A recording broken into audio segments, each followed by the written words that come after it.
Number 8. Confidence coming from rooted identity in God rather than from previous track record.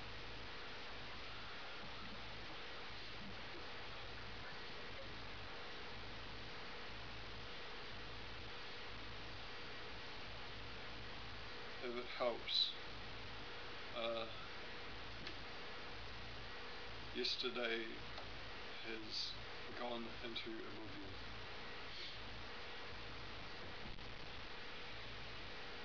God's not going to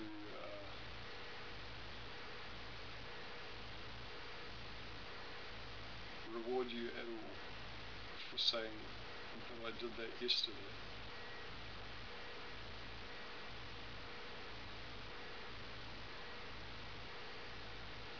The confidence comes from being rooted in his identity, which in 1 John 3 says, "What kind of love is this?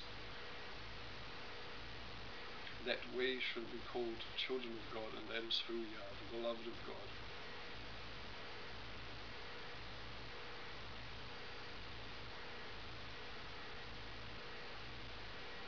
God so loved us that he was willing to give up his own son.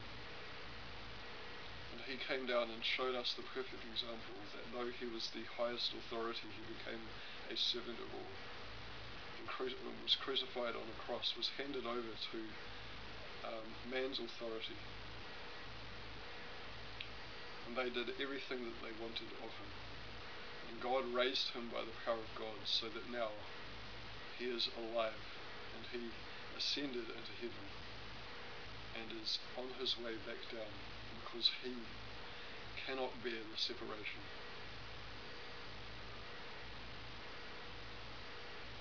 He has to come and he has to visit us, just as for countless generations the saints have all been praying, God, would you show us your glory, would you come and would you visit us?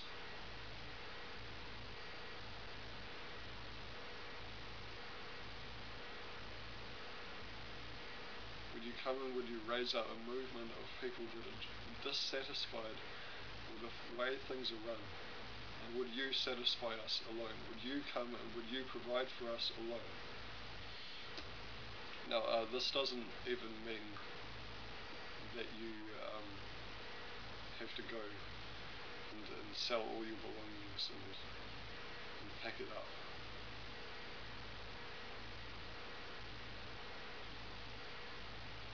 But it does mean that you would if you were willing to.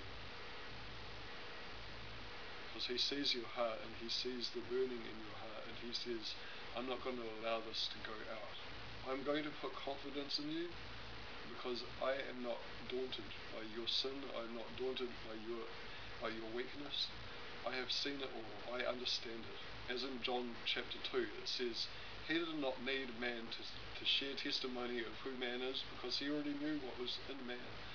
Men were coming to him. They were excited to see him, but he did not entrust himself to them. Why?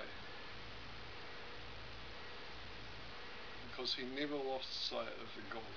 He never lost sight of the prize. He never lost sight of why he was there. He was there to do the Father's will. He never did anything outside what the Father said. He didn't. So confidence can't come from our track record. It can't come from what we've done. It can't come from what we've accomplished. Because Jesus himself didn't put confidence in that at all. He said, I do nothing outside the Father. He said, I can do nothing of myself. He said, I do not entrust myself to you. He also said, I do not bear witness of myself, because my testimony won't be true. But I know him who bears witness of me, and his testimony of me is true.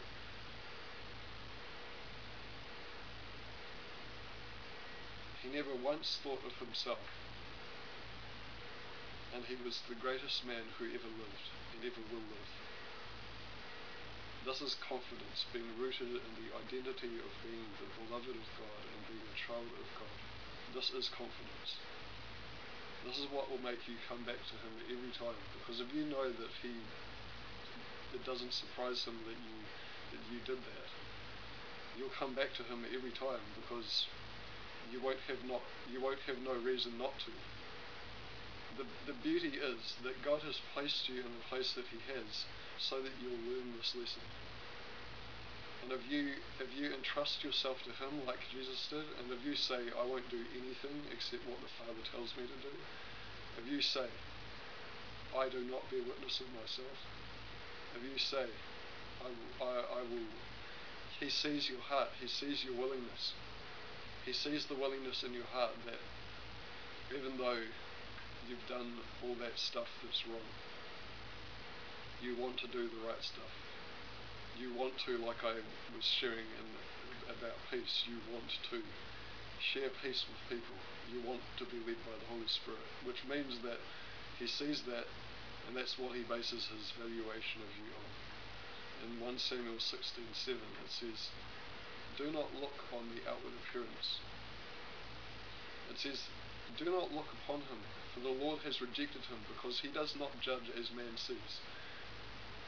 For man sees the outward appearance, but the Lord looks at the heart. Outward appearance, anything that you accomplish. You may go to university and get a degree in politics. You may